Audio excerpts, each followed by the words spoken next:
अभी टाइम हो गया 7:30. ओम नमो भगवते वासुदेवाय. ओम नमो भगवते वासुदेवाय. ओम नमो भगवते वासुदेवाय. नारायणं नमस्कृत्य नरं चैव नरोत्तमं देवीं सरस्वतीं व्यासं ततो जयमुदीरये. नष्टप्रायेषु अभद्रेषु नित्यं भागवत सेवया भगवती उत्तमश्लोके भक्तिर्भवति नैष्ठिकी. कृष्णाय वासुदेवाय देवकी नंदनाय च नंदगोपकुमाराय गोविन्दाय नमो नमः. ओम अज्ञानतिमिरान्धस्य ज्ञानाञ्जनशलाकया चक्षुरुन्मीलितं येन तस्मै श्रीगुरवे नमः.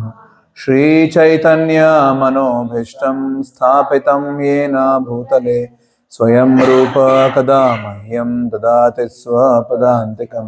वन्देऽहं श्रीगुरो श्रीयुतापदकमलं श्रीगुरून् वैष्णवांश्च श्रीरूपं साग्रजातां सगणा रघुनाथान् वितां तां सजीवं साद्वैतं सावधूतं परिजना सहितं कृष्णचैतन्यदेवं श्रीराधा कृष्णपादान् सहगणा ललिता श्रीविशाखान्वितांश्च. नमो ओं विष्णुपदाय कृष्णप्रेष्ठाय भूतले श्रीमते भक्तिवेदांत स्वामिन्निति नामिने. नमस्ते सारस्वते देवे गौरवाणी प्रचारिणे निर्विशेष शून्यवादी पाश्चात्यदेशतारिणे. नमो महावदन्याय कृष्ण प्रेम प्रदायते कृष्णाय कृष्ण चैतन्य नाम्ने गौरत्विषे नमः. हे कृष्ण करुणा सिंधु दीनबंधु जगत्पते गोपेश गोपिका कांत राधा कांत नमोस्तुते. जयतां सुरतौ पांगोर्मम मंद मतेर्गति मत्सर्वस्व पदाम्भोजौ राधा मदन मोहनौ. दिव्याद्वृन्दारण्य कल्पद्रुमदः श्रीमद्रत्नागर सिंहासनस्थौ श्रीमद्राधा श्रीलगोविन्ददेवौ प्रेष्ठालिभिः सेव्यमानौ स्मरामि. श्रीमान् रासरसारम्भी वंशीवटतटस्थितः कर्षन् वेणुस्वनैर्गोपैर्गोपीनाथः श्रीस्तुनः. तप्तकाञ्चन गौराङ्गी राधे वृन्दावनेश्वरि वृषभानुसुते देवी प्रणमामि हरिप्रिये. वाञ्छाकल्पतरुभ्यश्च कृपा सिन्धुभ्य एव च पतितानां पावनेभ्यो वैष्णवेभ्यो. जय श्री कृष्ण चैतन्य प्रभु नित्यानंद श्री अद्वैत गदाधर श्रीवासादि गौर भक्तवृंद.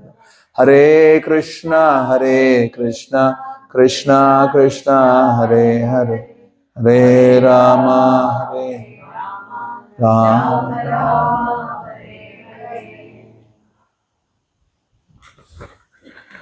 Hare Krishna.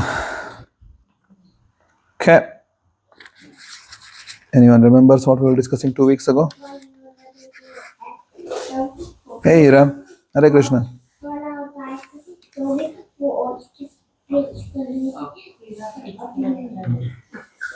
Yes, Vinendra Prabhu.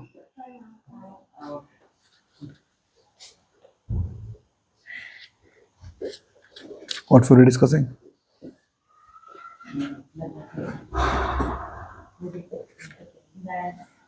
Janmashtami just evaporated every experience. You remember we had a class 2 weeks ago? Yeah? Yes, Vinendra Prabhu? Yeah. Rohit was not there. Krishna is not in you, but Krishna is within you. I mean, there was it's contrary thing which we were discussing. Yeah. Exactly two shlokas, one after Yes. another. It's contradict each other, sort of. I think we did discuss. Yeah. How did we understand? Go on. Yes, Saitya. It's hard to explain. Hard to explain. Hard to explain. We need Krishna, but Krishna doesn't need us. Yeah. Yes. We need Krishna. Krishna doesn't need us for existence. If Krishna is not there, we are not there. But if we are not there, Krishna is still there. Yeah. Good. What else? When the whole universe ceases to exist, Krishna still exists. Yeah. Living in it is also exists, but in hibernation. Yeah. What else? We saw the chart. We saw the chart. diagram. Yes. Yeah, The whole 14 planetary systems and Sharanagati is 6. Yeah. Okay. Good. Don't remember anything. First one was, if something is favorable, accept it. Second, if something is unfavorable, reject. Third one, having firm conviction that Krishna is going to protect you. Fourth, firm conviction that Krishna will maintain you. Fifth, you will not impose anything on Krishna.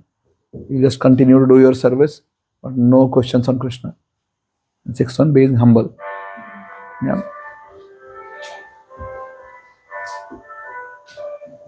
Don't remember. Yes, Vimendra Prabhu, you don't remember this. We're discussing this as part of Sharanagati. What is Sharanagati meaning? Surrender. Need to make a note now. Priya. Yes. Let's start making note. First one, accept everything which is favorable. If something is favorable for bhakti, for spirituality, for Krishna consciousness, you accept it. Ritvik, first one is accept that which is favorable. Yeah. Second one is reject anything and everything which is unfavorable. Yeah. Examples. First one's examples. Satsang is favorable, so you accept, meaning that you come. Yeah, good. More examples. Reading Shastras is good, so you accept. Chanting Hare Krishna mantra is good. Sattvic life is good, you accept. You start doing it. Yeah. So surrender is an active process. This is what we were discussing. It is not a theory. Oh, I'm surrendered in my heart. It's not a theory. Surrender doesn't mean, oh, I just feel something. It's not just a feeling. It's an active process. Yeah. More examples? Service, yes.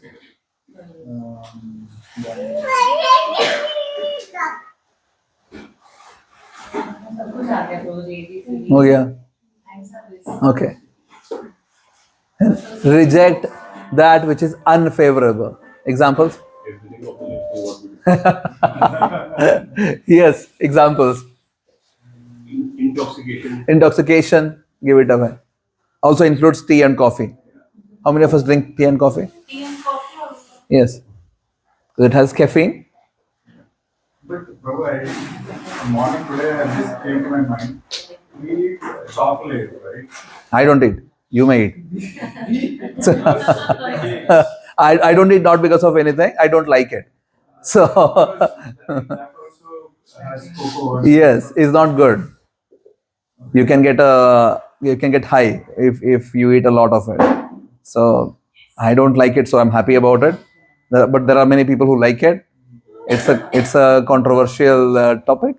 Many of the devotees like cocoa. Some devotees like me. I don't like it anyways. I see some of these are also served as I don't know, chocolate cake and all. Yeah. It's served as well, right? Yes. Some of this as So ideally should be avoided, but it's a gray zone. It's not. Yeah. It depends how strict you want to be. So as such, anything which makes you high, which affects your central nervous system, should avoid. Hare Krishna. So good. Intoxication involves coffee and tea. आप coffee पीते हो? पीते हो?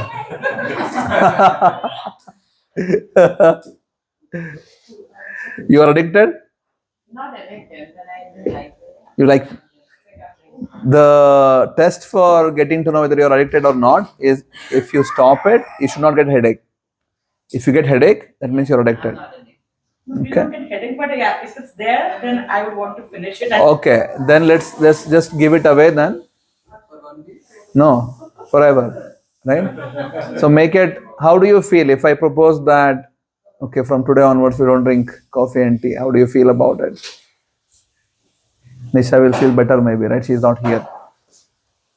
She's not here today? Okay. She also drinks coffee tea? Okay, that's good then. It's better. Green tea? Green tea? Anything without caffeine is fine. So you should. So there are also in that there are like two things. One is caffeine free. One is decaf. Decaf is calf. You should know this. So decaf means calf. It's just caffeine is a bit of caffeine is extracted out. Caffeine free means it has no caffeine. So you can consume anything which is caffeine free. But before discussing all these things, you should first understand why, right? Why? Because unless you understand why, the what and how remains always a big question mark. The reason why you should not is because if you are wanting to be a serious, inquisitive person in spirituality, anything which affects your central nervous system is bad for you because you will be affected by it. Even sugar doses, sugar shots, right, is bad. It's not good for you because it affects. People can get sugar high. I don't know if you know about it. If somebody just consumes a lot of sugar, they can get high because of that. So anything which affects your central nervous system needs to be really kept far away, right? Because if something else controls your psychophysical existence, it's really not good. There are people who are addicted to coffee and tea. If they don't drink that, they just can't function. Headache, no energy, right? But why? It should be like that. That you are dependent on something else, a substance. If someone is addicted to tobacco, there is exactly the same effect. Anybody who is addicted to alcohol, there is the same effect. Drugs, same effect. If they don't consume, they start getting headache, they can't function. Right? So that's the reason we should avoid. Now, if someone tells that doesn't matter, I don't want to be a serious spiritual seeker, then it's okay, fine, no problem. But majority of India thinks that you can just do whatever you want and just keep telling that no, I'm a big devotee. मन में तो वही चलता रहता है, always. And they can't even leave the simple चीज है, simplest, just getting rid of something which is not our size, it's not even Indian culture. Right? In my great grandparents' place, there was no coffee and tea. If somebody would visit, they would be given like badam milk, kashaya, like herbal drink, and this is a foreign thing for India. It's not Indian culture. But now it has become so much Indian that it's difficult to now get away from it. People think that I can't exist without this. Same with onion and garlic. Right? People used to not use it before, but now it has become so much mainstream that everybody uses it without even consideration. Shuchi Mataji, you have to go to the other room and speak.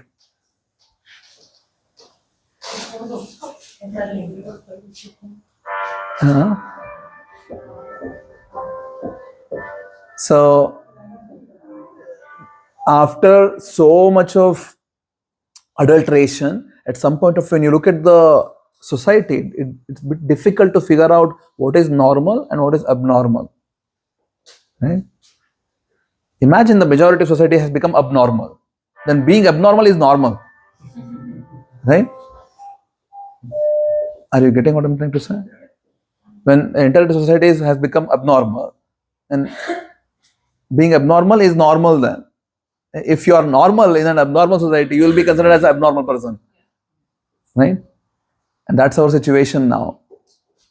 Majority of people I reach out to, they always question, Prabhu, I can maybe give it a shot, but my friends will, make fun of me, or they will call me names, or they will start distancing themselves, or they won't call me for their any gatherings anymore because they think I'm just a lost case now.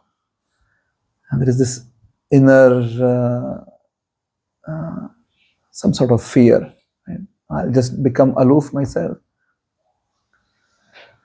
At least I'm happy that I have some examples around to show that no, there are also. This is not like I'm not talking about aliens, like real people. We have the Pratapadra's family, Yogamaya, Suveda, there are real people living. I'm not talking about aliens in some other planet or something who can live without onion and garlic and coffee and tea and all these things. So, as such, anything which is affecting your consciousness, you should avoid. Affecting your consciousness in a negative way, like even food cooked by unknown people, for example. Right? It's not good, really.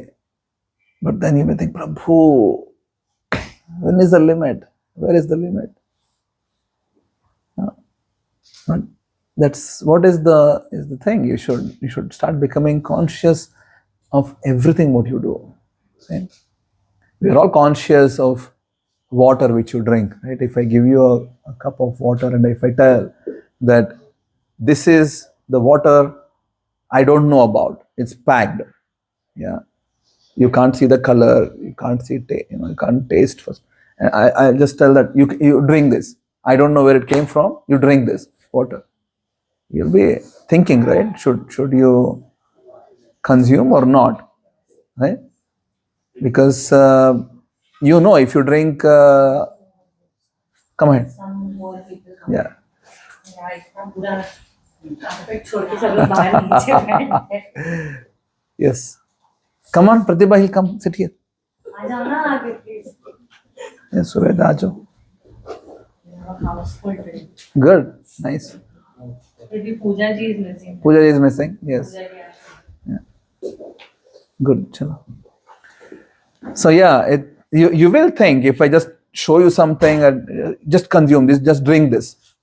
You may put some faith on me and drink it, but if some unknown person gives you, will you drink?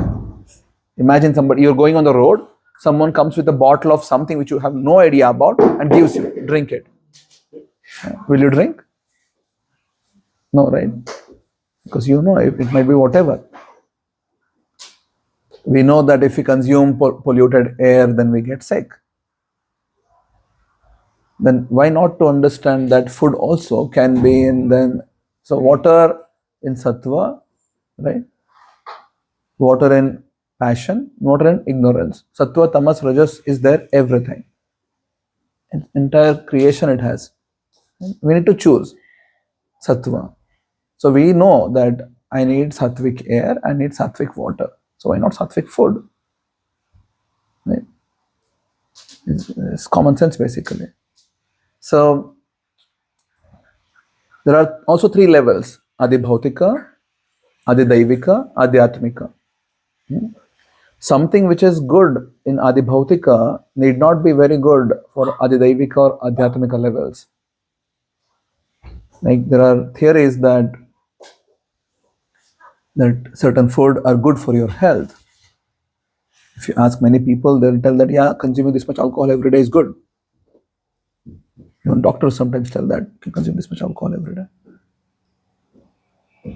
There are also theories that you eating onion and especially garlic is good for cholesterol. Right? So it might be a fact. So it's good on Adibhautika level. But what is the effect of the same thing on Adidaivika and Adhyatmika? Adidaivika means mental, on mind level. Adhyatmika is on the Atma level. Right? Adibhautika is physical level. So we have 3 existence, 3 levels of existence. Now all 3 need to be in harmony if you want to live sattvic life. So And then your own psychophysical nature is there, kapha pitta vata. Right? In Ayurveda, everything, it's all about how do you balance. Now, if there are things which are only good in Adibhautika but are not good for Adidaivika, Adhyatmika levels of your own existence, why to choose? Okay, if someone is really sick, yeah, you can consume. It's okay as a medicine, that's fine. But nobody cooks dal rice with paracetamol every day just to think that I should never get fever, right? So I just drop tadka with paracetamol every day. Just make sure, just add it. Yeah. It's just being safe. It doesn't make sense like this. If someone really needs it, okay, fine, consume it as medicine, it's fine. But otherwise, we need to be really mindful of what we are consuming. And so that's where the surrender actually comes. And it's not just a theory; it's an active process. Surrender is not a theory. Surrender to Krishna is not just it's a feeling inside. No, it's an active thing. So first one was anukulyasya sankalpam, all the favorable things you accept. Second is pratikulyasya varjanam, anything which is unfavorable, you reject. Yeah? So chanting, coming to association, doing everyday sadhana, studying Gita Bhagavatam, doing some seva, all these things are favorable, so you accept it. Even though your mind is saying, oh, why? Chalo kar lenge, no problem. Next. We'll do it next week. अभी जन्माष्टमी हुआ ना, तो कुछ और आने दो, उसके बाद में शुरू करेंगे. When नवरात्रा आएगा, so we'll start with Navratra. And when Navratri comes, think, oh, abhi Diwali aane do. So we'll start in Diwali then. So this is how our mind tricks us, but we should be able to tell to the mind, you can actually tell to your mind, that no, I'll start today. Yeah. Let us start chanting today. Why not? The fact that your mind is opposing it should give you enough understanding of life that you are not your mind. Yeah. Most of us, we think that, whatever comes to my mind is all what I am, but we are not. Your mind is a different person. It's a totally different entity altogether. Whatever mind tells is not what you are thinking. But mind makes us think like that. And unless you take some steps forward to disassociate yourself from the mind, you will never realize this. And these are the steps to disassociate yourself from the mind. Yeah. Anukulyasya sankalpam, pratikulyasya varjanam. When you do this, you start disassociating yourself from this hard bound mind. Because you do something which mind is not liking. Mind will just throw tantrums. It's like a baby. Mind is like a baby. The good thing, you can train it. The bad thing is it's really difficult. Unless you're a strong will person, which is basically meaning you have a strong buddhi. If your buddhi is strong enough, the buddhi can control the mind. Shriji is having a party of her own. This is Shriji. She's not disturbing anyone. She bought some bread. She bought some bread from the shop. So, Kathopanishad gives this analogy. In this analogy of chariot, there is a chariot. Imagine a chariot with horses. Maybe Pratapdura, you should take close this door. Take her to the room, maybe. Any other kids want to go? Ira, you want to go to the room? No. Other kids, you want to go to the room? No. Prithvik? No. What's your name? First time? Huh? Parth. You want to go to the room with the kids? No. Good. Would you like? No. Okay. Farewell. Okay. Close the door.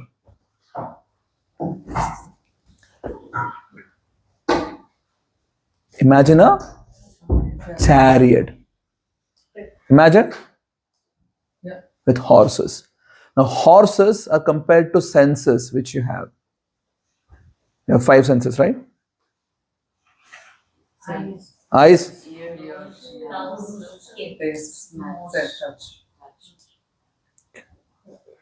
Panchendriyas. 5 horses.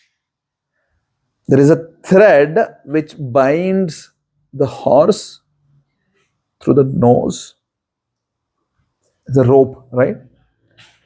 That rope is considered or is analogous to mind. The person who is holding all these ropes is analogous to buddhi. Yeah. The entirety of chariot is analogous to the body which we have. The person who is rathi, the person who is traveling, is the atma. Yeah. Atmanam rathinam vidhi. Right? Atma is the rathi. Buddhi is the sarathi. Sanskrit is so beautiful. Sarathi is the one who accompanies rathi. Right? And that's the person who is riding the chariot. So for the whole chariot to move in a constructive, fruitful way, yeah, you need, of course, everything to be functional. But who is the most important person? Buddhi. Right? Why? It controls the horses and yeah. It also dictates the direction, not just control, it also dictates the direction, right? So for us to then function in the best possible way, the buddhi has to be the guiding element in the existence. Right now, it is not the case. Buddhi is sleeping. Mind is having full on show. Yeah. Which basically means that horses can run anywhere. Yeah. Imagine 5 horses which are running. And that's what is happening in our case. They're just running. And that's why most of us, we live in this plane. I feel like this. Who is feeling? You're not feeling. It's your mind who is telling me like this. I feel like this. This whole feeling, sentiments, emotions, it's all just the mind. Buddhi is sleeping. It's not even functional. It has forgotten that I have a responsibility. That's why when I tell that, no, you should stop drinking coffee and tea and get to a sattvic life, and mind is like, why? You don't show it up in the face, but inside is just a tornado or a what is Jwalamukhi in English? Volcano, right? Eruption, total. My God, why? Right? Because mind is having full on control on the whole existence, and now your buddhi is getting little bit of the Sarathi feels like, oh wow, I also have something. I can do something. At the moment the Sarathi tries to pull, the senses and mind, they go wild. We don't want to be controlled. Don't like it. So you need to really understand there are multiple entities functioning within. And who you are truly, you have no idea. Right? Just live a life wherein it's all just external, superficial. Yeah. So once the buddhi starts pulling things, then eventually mind will come to the control, because you see, it's a very simple analogy and it's very powerful, because mind, one end it is tied to the horses, the other end is in the hands of buddhi. Yeah. As such, it is not having a third control somewhere. Either senses are driving your life or buddhi is driving your life.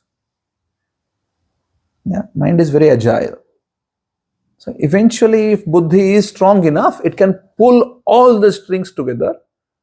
Then life can go in one direction. Yeah. The next step from there is to get buddhi yoga, wherein that buddhi is in association with Krishna then. So Krishna drives the chariot of your life. It's called as buddhi yoga. Your buddhi, you're surrendered to Krishna. And Krishna decides. We are so far away from that. That is the stage of absolute surrender. And that's when you don't really think about anything of your own. Because anyway, Krishna is riding everything.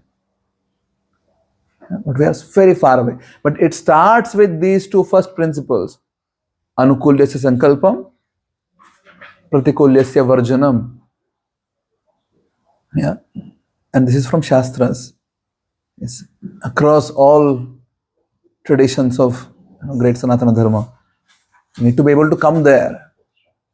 The modern spirituality doesn't even consider these two things. You can do whatever, however, and then you can still be spiritual. It doesn't work out like that. So, you have to be able to at least take some first steps, do something in which you understand that, wow, let me disassociate myself from the physical plane, the mental plane, the intellectual plane, and the ego plane. And inside that is who you are, truly. Making sense so far? Questions? I have one question, maybe then. Go ahead. Buddhi you were saying, right? So, Louder. yeah, intelligence which you are saying, sometimes I think we have to be practical in making a decision. Right? Yeah. So, we cannot be always spiritual in making a decision.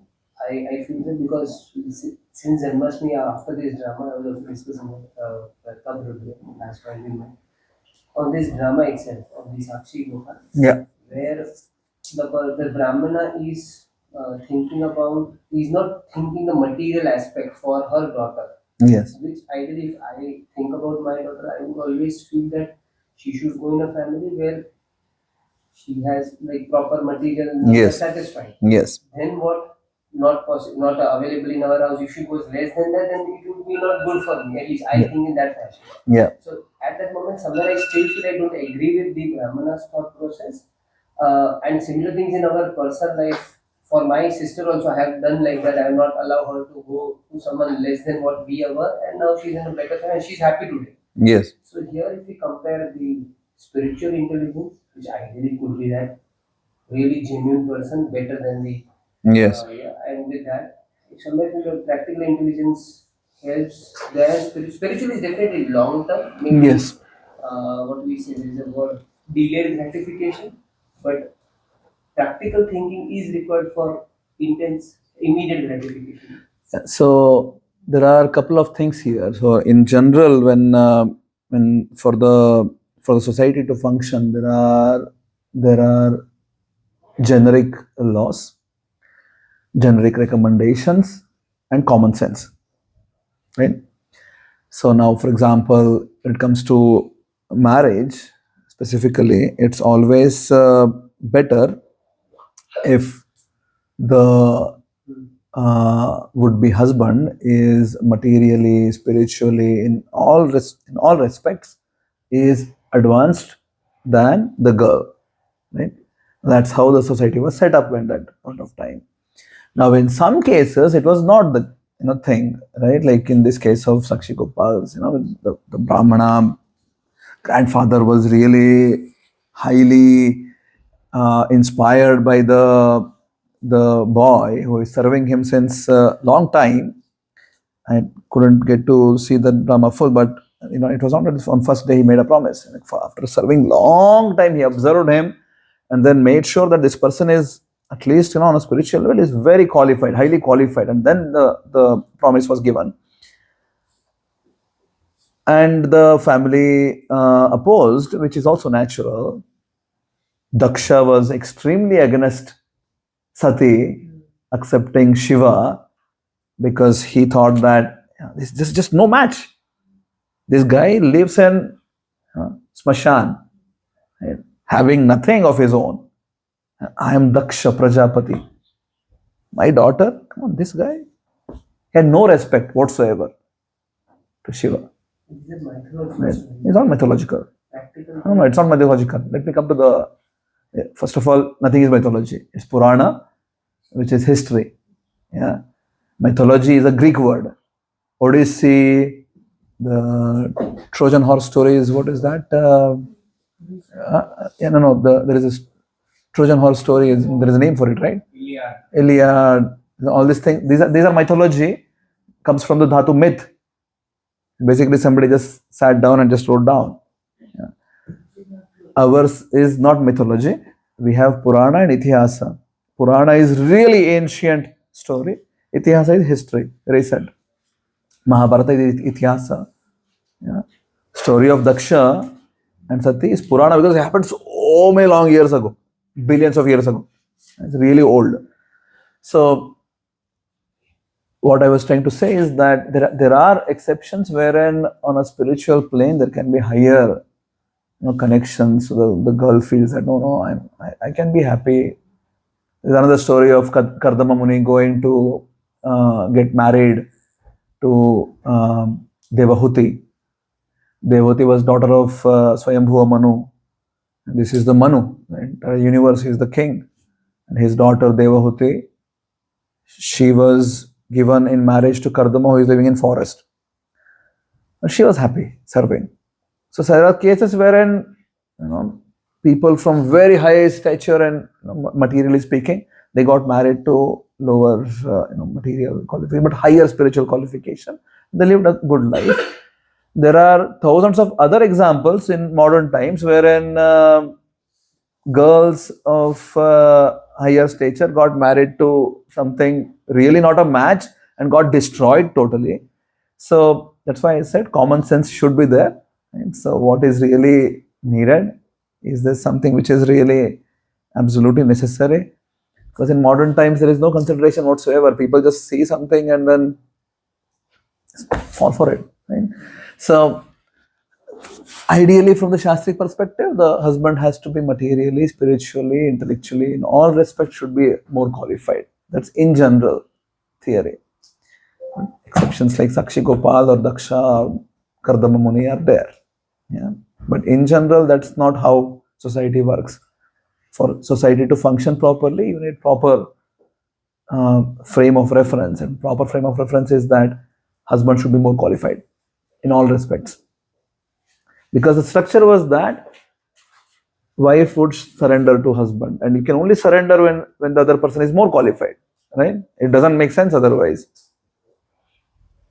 So let's say the wife is a PhD postdoc from MIT, gets married to a person who is a Gawar, right? How will she surrender? Unless there is some higher cause to the whole equation that she is in love with farming and so otherwise it's not possible, right? Because you feel there are two concepts, Prakriti and Purusha. Purusha means of higher qualification, Prakriti means lower qualification, lower stature. And Prakriti always follow Purusha. It is not that Purusha needs to be male. There are so many families in the world wherein in terms of Prakriti and Purusha, the roles are swapped. Yeah. Husband follows wife. Whatever wife does, it happens. So Purusha doesn't mean male. Prakriti doesn't mean female. This is in terms of energy levels. What is the driving force? Yeah. Okay. Yes, Rohit.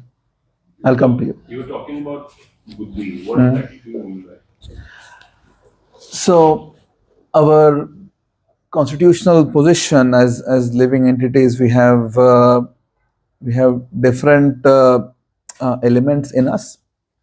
Just like in anatomy, modern anatomy, if you start doing dissection, you will see that there are layers of skin and there are layers of muscles and veins and arteries and bones and things like that, right? So everything can be then dissected.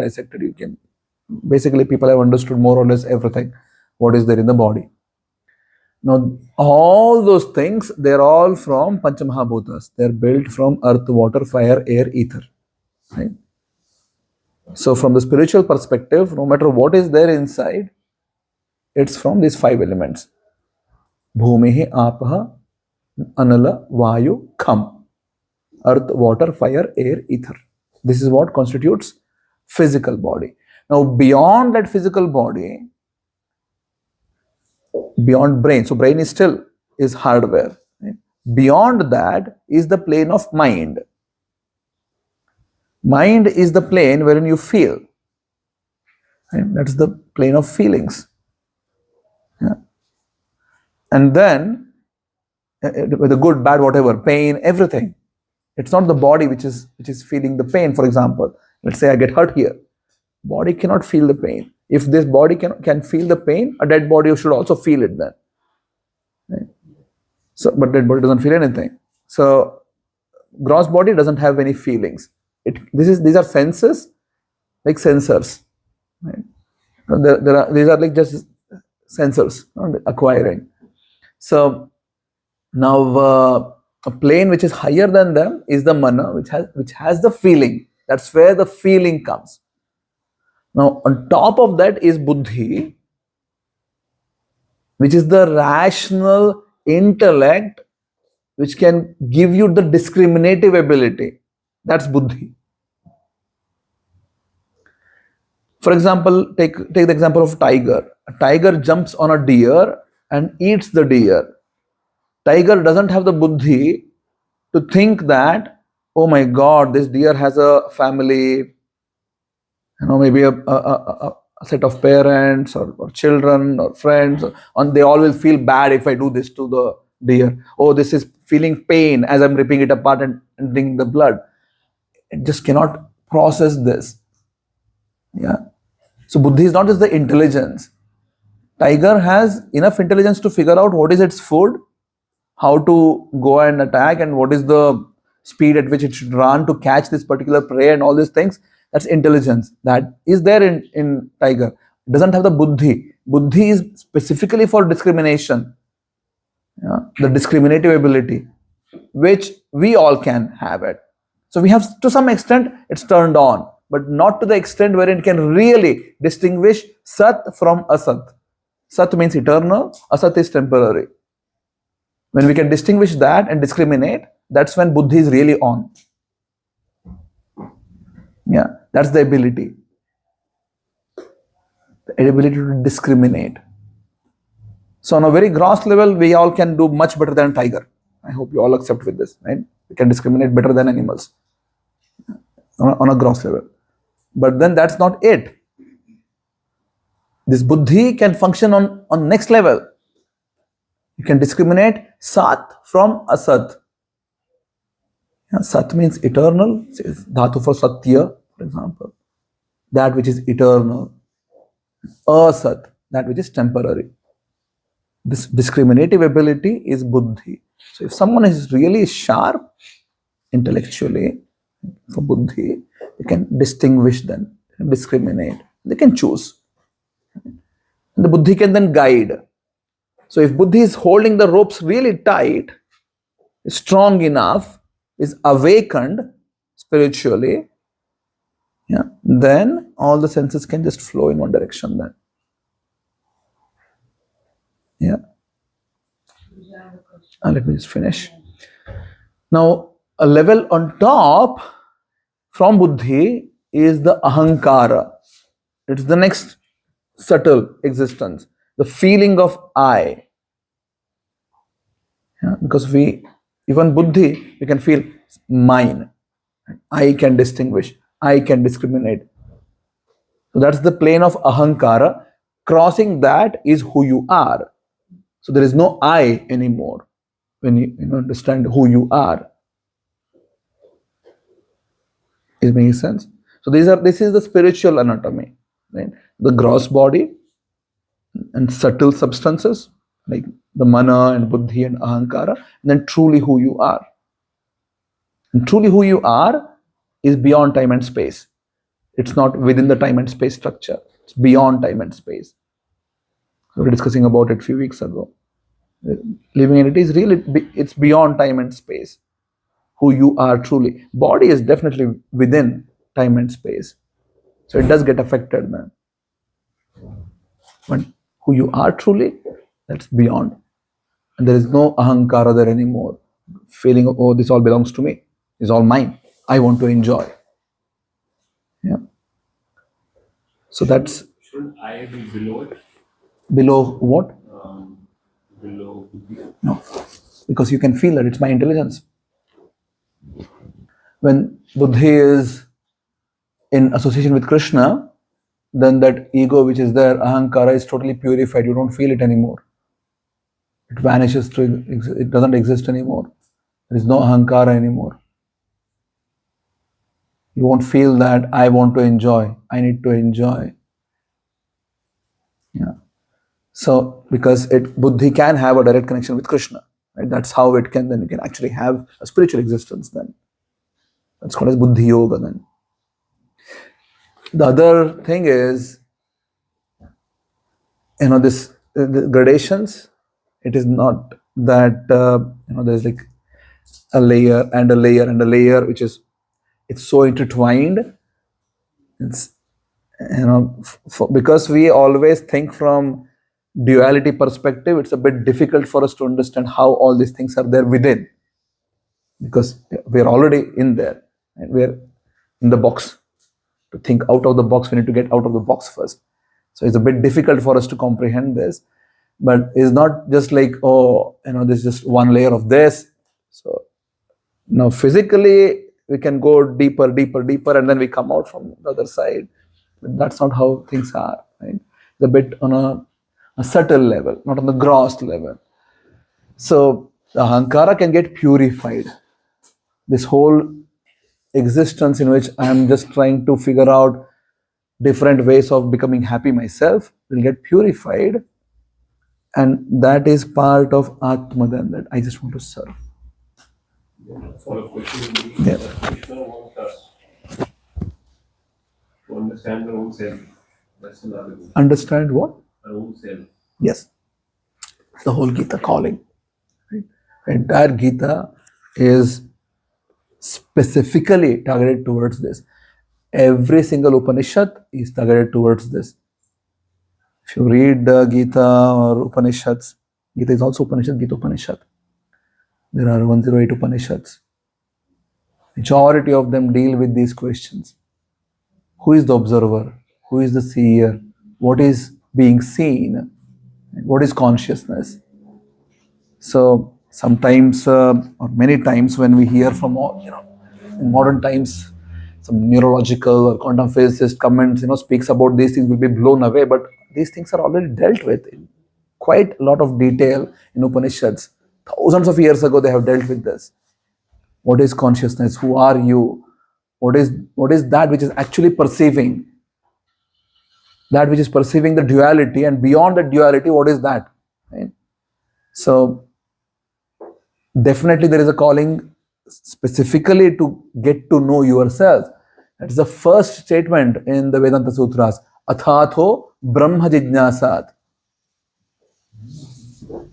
The literal translation is, therefore, become inquisitive about yourself. But this is the first Vedanta Sutra. It's like you started writing, and you started writing with the statement, therefore. It doesn't make sense, right? You're writing something. First thing you write is therefore. How does it make sense? It doesn't make sense. But this is how it is. Because athatho, athaha. Therefore, right now, because you are a human being, become inquisitive, Brahma Jijnasat, about yourself. Yeah. So, this calling is the primary calling of the Vedas. please be inquisitive about yourself. Now, imagine a culture in which everybody in general were all focused on this primary objective of life. Amazing culture, isn't it? Majority of people would live like that. That's the special prerogative which the land of Bharata had.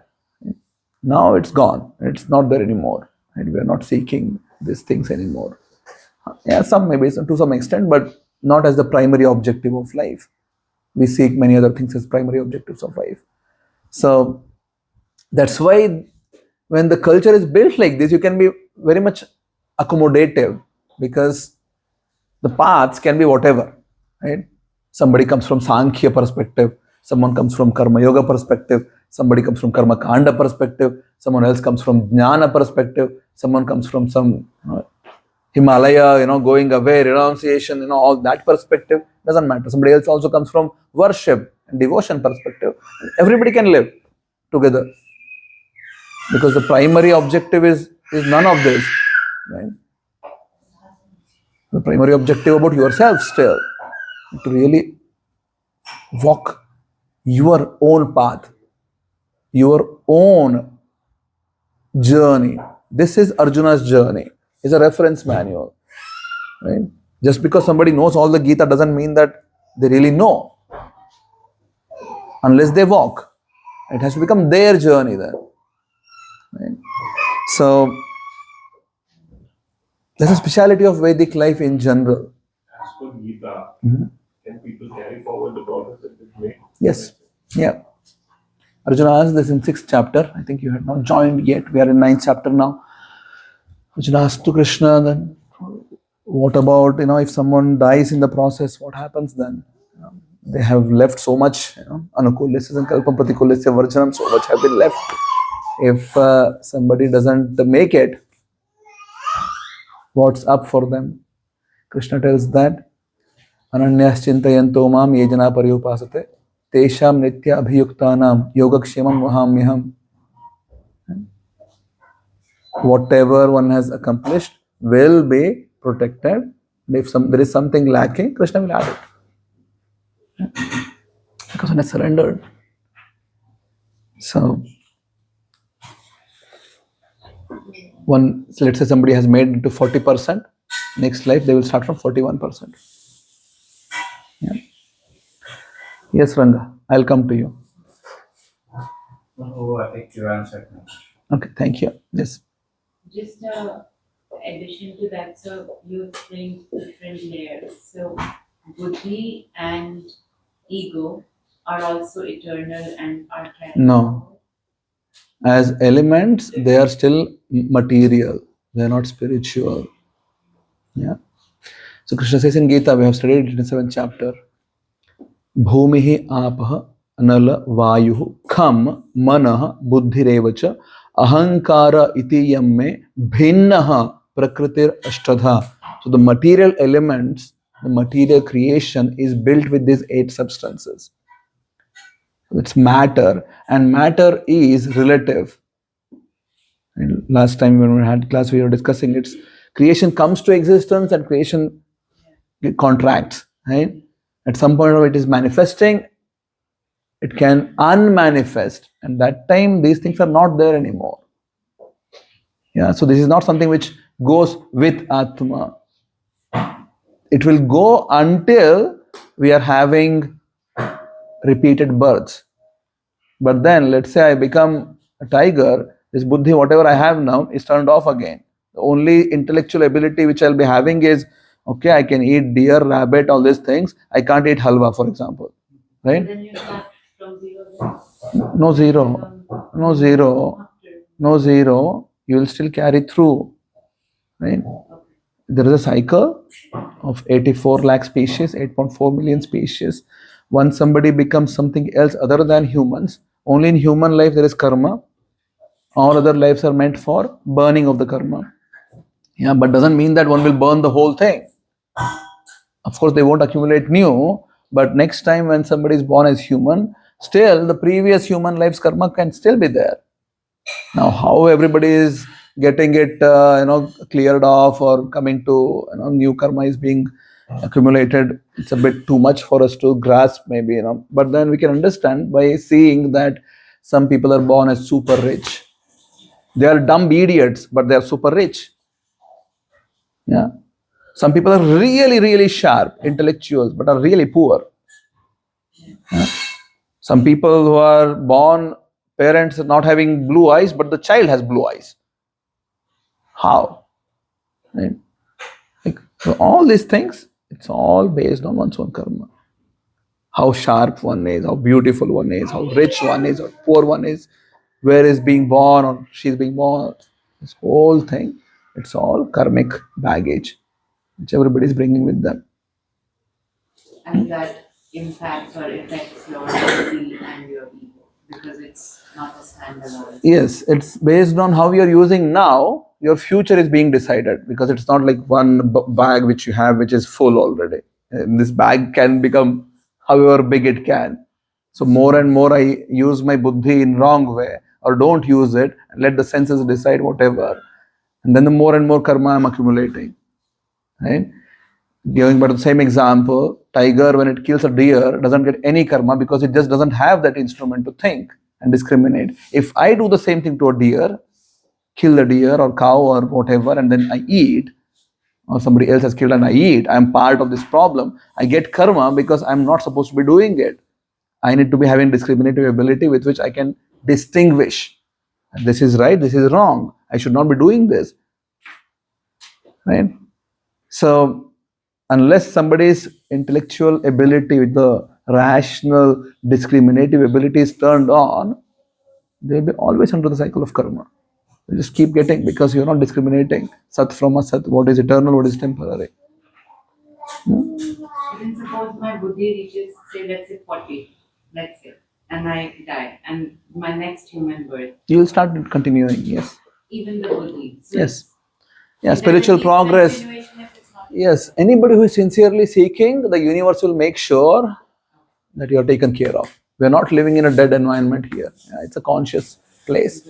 Yeah, good. It's 8:25. Any other questions? We have some new guests today, came for the first time. What's your name? Suresh. Suresh, yours? Kushbu. It's Parth. Huh? Pari. Hare Krishna. Thank you for joining. You live in Amstelveen? Yes. You came for Janmashtami? Yeah. Okay, good. My friend. Oh, your friends? Okay, very good. Thanks, Suchimati. Very good. Any other questions? Questions from you, Suresh? Did you like anything? I think because I have not followed Gita or I have not read it in entirety. Yes. So maybe these things are, Let's start. yeah. So it's been some time since you've been explaining it. Maybe I've joined in the middle. But it's interesting to me. Good. Please come to us every week. We do this every week. Do you live far away or nearby or very close? Good. Hope to see you every week then. Yeah. Yes, Vemendra Prabhu. No questions? Srilata, joining us after a month.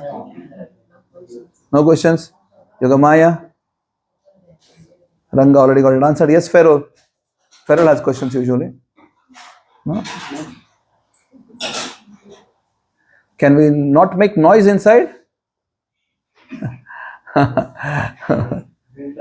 Yes. Good. Yes, Sueda, any questions? Pratibha? No? Yes, Ritvik? Sahitya? And if Sharanagati we can spoke about only two of them. Yes. You want to speak about the rest four? Sure, we can. So the third one is, you understood the first two? Clear? So there's no coffee tea now. Okay? Give it a shot. I won't say that don't just abruptly stop it. Make it a plan. Yeah. Make a plan. Make a sprint plan. Yeah. In next 3 weeks or 4 weeks, I'll stop. Which means every day I'll keep reducing. If you're drinking this much, okay, start reducing. Because abrupt jump, mind will not be able to really handle it well. But a good, nice sprint plan can help it. So next 2 days, this much. After 4 days, this much. After 8 days, this much. The mind is still thinking that, oh, I'm still getting my way also something. This person is not that bad that just pushing everything on me. So, Shuchimataji, no matter where you see tea anymore, you're not drinking it. Yeah. Prabhuji, I don't drink tea. I'm not. It's okay. Okay, coffee. But Prabhuji, if you allow me, I don't drink coffee. It's like once in a while or once in a few months when I eat ice cream, I like to eat only coffee. Ice cream and coffee? Oh, Prabhuji, it's such a good combination. Really? First time in my life I'm hearing this. You missed something really. I know about ice cream and gulab jamun. What is this? Ice cream. It's like your. My God. First time I came to your. It's like cold No, coffee. not tiramisu. It's like cold, like coffee ice cream is like I came here, Amsterdam, like Germany, 12 years back. Okay. That time I first tasted it, and ever since I just can't. Okay, chalo, today was the last day, unfortunately. What to do? It's okay. Chalo, good. No addiction, Prabhuji, but once It's okay. Leave it. It's fine. Try to find the alternatives. You will find it for sure. Yeah. Chicory is a good alternative for coffee.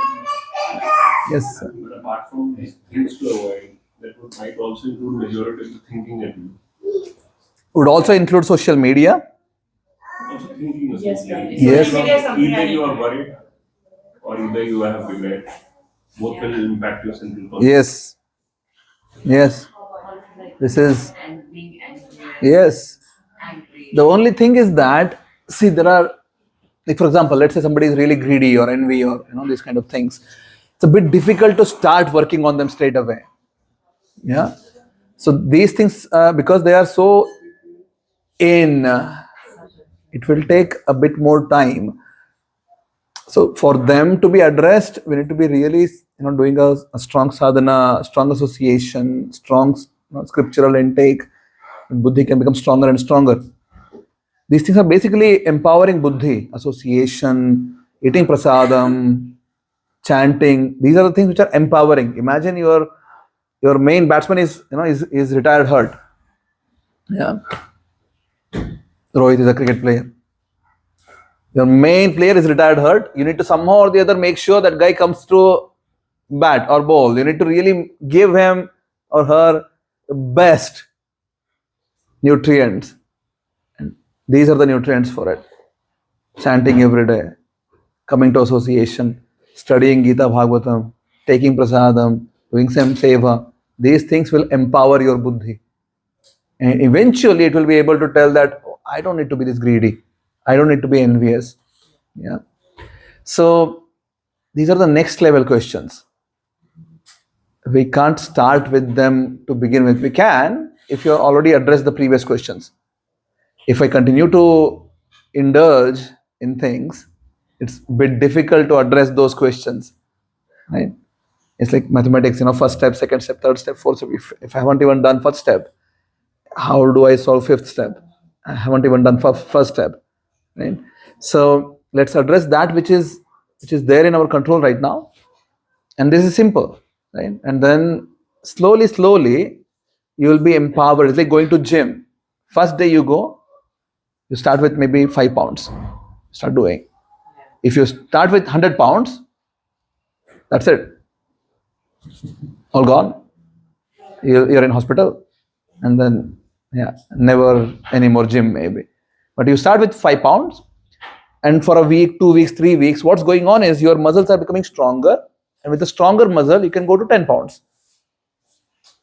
I mean, kg, I'm sorry, I'm still talking in pounds. But so you go to 10 kg, for example. And then from 10, you continue doing for a month. And then you can go, how many of us go to gym or have been to gym?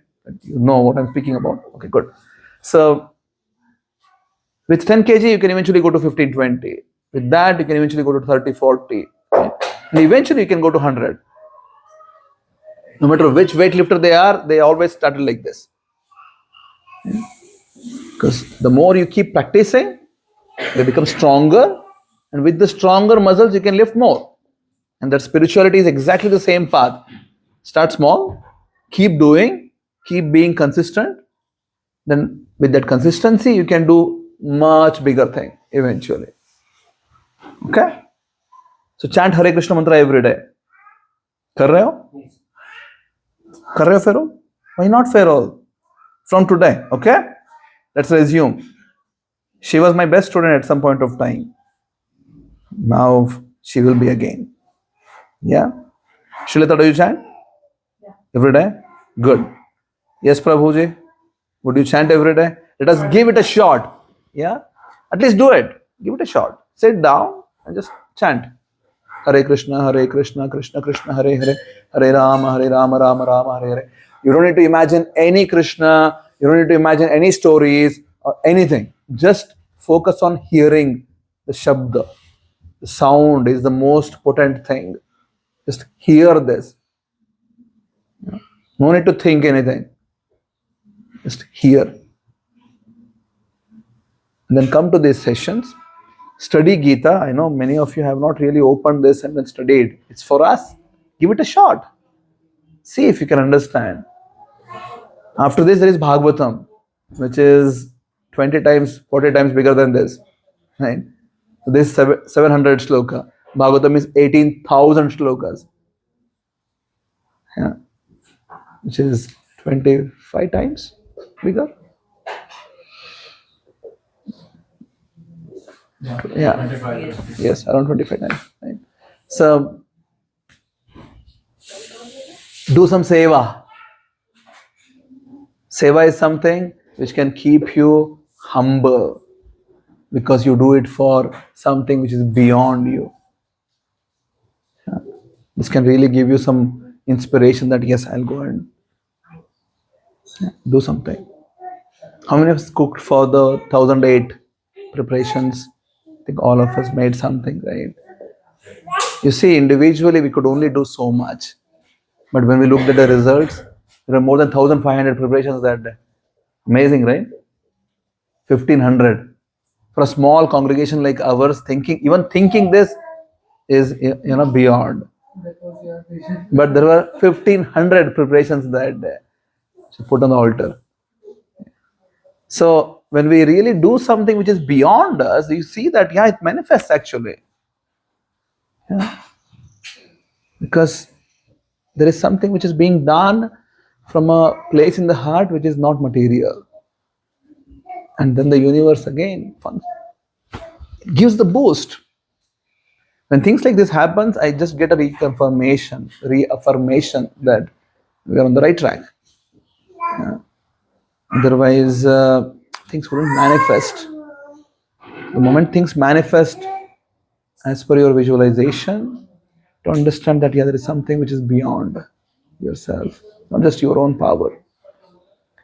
The living entity, only thing which it can have is the desire. Everything else we borrow from outside. The Prakriti gives us the facility. The only thing which is truly yours is a desire. What do you want to use it for?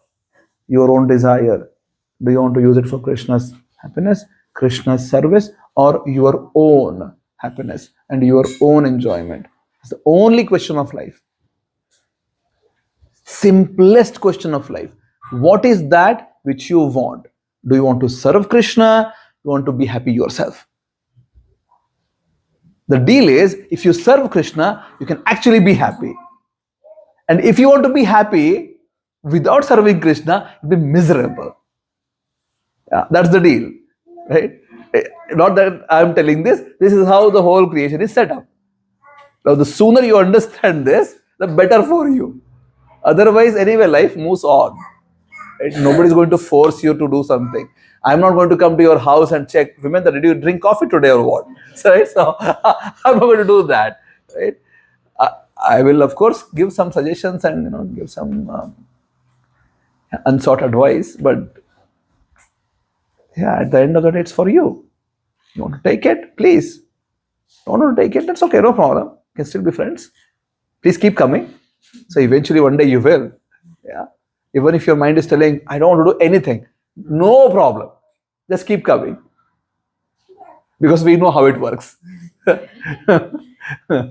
Just keep coming. Shankaracharya tells, Sat Sangatve Nisangatvam. And satsanga is that. It's so potent. The more you keep coming, becomes other things, whatever is not really good for life, will just go away. Nisangatve nirmohatvam. Once all the negativities will go away from your life, become nirmoha. There is no intense hankering for anything in life. Nirmohatve nischalatatvam. Your heart will be just in a plane of existence which is just not oscillating anymore. You feel like peaceful all the time, happy all the time. Nischalatatve Jivan Mukti. You live in liberation. Liberation is not something which you get after you die. You live in liberation. It all starts with satsang. So keep coming. Okay. Any last question? Yes, Suresh. So when you say, that means in today's world, we are so much entangled with the gothic Yeah. life. Yes. The system is such. Yes. How can you, or can you ever entangle yourself that much that you go beyond the gothic life in today's world? Yeah. I mean, at least you can give it a shot. And the more and more you keep getting positive reaffirmation that yes, it's working out, then the further you can walk. So whether you will make it full or not is perhaps is immaterial. What's more important as a question is, can I start it? Yeah. Can I start changing the way I'm living for the longer format game? Right? So there is a small game which you are playing this life, which everybody plays it really well. Yeah. Or at least wants to play really well. And there is a longer, eternal game which is also running. Whether you accept it or not, agree with it or not, that's how things are. Yeah. Life is eternal. It will move on. Now the question is, would you like to at least consider the possibility that you live forever and start doing something for it? Yeah. So if you get started with it, it's like, driving in India before Google Maps. We never had problems. We would go here and ask, we have to go here, how do we go? The person will tell, go straight, whatever, right? In 15 kilometers, you will see this big, huge banyan tree, right? And take a left from there. So, and then from there, once you're going, you'll see like a river or like, an old house or whatever, right? So they give directions like this. So the first, this milestone when you hit and you see, oh wow, there is a big banyan tree, you get reaffirmed, oh, okay, that person was speaking, right? And sometimes you never hit that. You know that it was just a bluff. So same thing with spirituality. You start doing it. Our proposal is that your material fever will eventually go down. The tarsha which is there, intense desire for I want to become happy, I just want to become always enjoying, all these things will go away. The feeling of frustration, anger, lust, and greed, they will subside. Yeah. You will start feeling in your own heart some experiences which are beyond material experiences. You will start understanding others much better. You will start feeling that the whole world is your friendship. Right? So these things will start manifesting. Now, that's what I'm telling you now as hypothesis for you. But you need to follow. So when you start following, let's say next 1 year, 2 years, it's going to be a long process. I'm not telling that next 1 week Suresh will come back as Buddha. Right? So unfortunately, it's not going to happen. So a big, huge disclaimer and a footnote is that this is not going to be like a 1 week process. And you do something and then next year something else. It'll take a long time in most cases. But if someone is really, really serious, yeah, 1 week is good enough also. Even a moment like this is also good enough. Now, Prabhupada was asked once, how much time does it take to become fully spiritually awakened? Prabhupada did like this, right? This is the amount of time, which is, because if we really want, we can make that switch. Who is stopping us? Right? You are there, Paramatma is there, two eternal entities. You're there, you exist, and that's a reality. And Paramatma exists, that's also a reality. So if you really want to make the switch, you can make it like this. But unfortunately, it's too busy for that. Yeah. So let's start slow, no problem. Yeah. So it will take some time, some years maybe, Suresh. So we're going to make a good bond now. Yeah. You need to keep coming. And then you will see next year this time, after Janmashtami, that yeah, I started last year. Things are a bit better now. Do you feel that, Pratibha? You feel more frustrated? No. Pratibha started like 6 months ago? No. In June, yeah, 3 months ago. Yeah. So we have a recent joining. Harshit is doing since last 3-4 years, but he keeps coming. There is good momentum, builds up, but this time we really hope that we'll hold him and just put him in drama every time. That's the best way. And yeah. So somehow we need to hook or create a hook where people can stay back. But then eventually you will see it. It's for your experience. Yeah. So you will know then that yeah, this was possible. Okay. So the biggest takeaway is chant Hare Krishna mantra every day. Please come to satsang. Please live a sattvic life. Offer whatever you cook, even if you're cooking, coffee, tea, or onion, garlic food, doesn't matter, whatever. Some things which are not having these things, offer it to Krishna. Let's start with that. A positive reaffirmation in your process. Right? Just start with something which is really positive. Rice, roti, nobody adds onion and garlic in these things, right?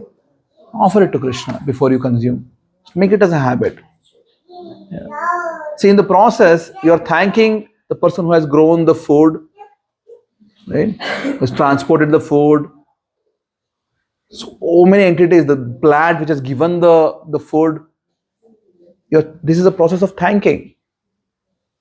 There's hardly any way. Of course, there are some apples which come now with the tree. You can scan the QR code and backtrack to the tree which grow the apple. But then hardly any of us have the time to go and thank the tree.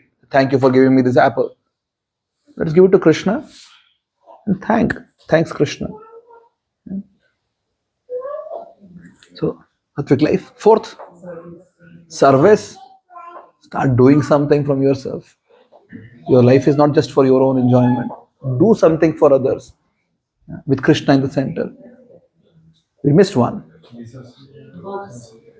Study Gita Bhagavatam.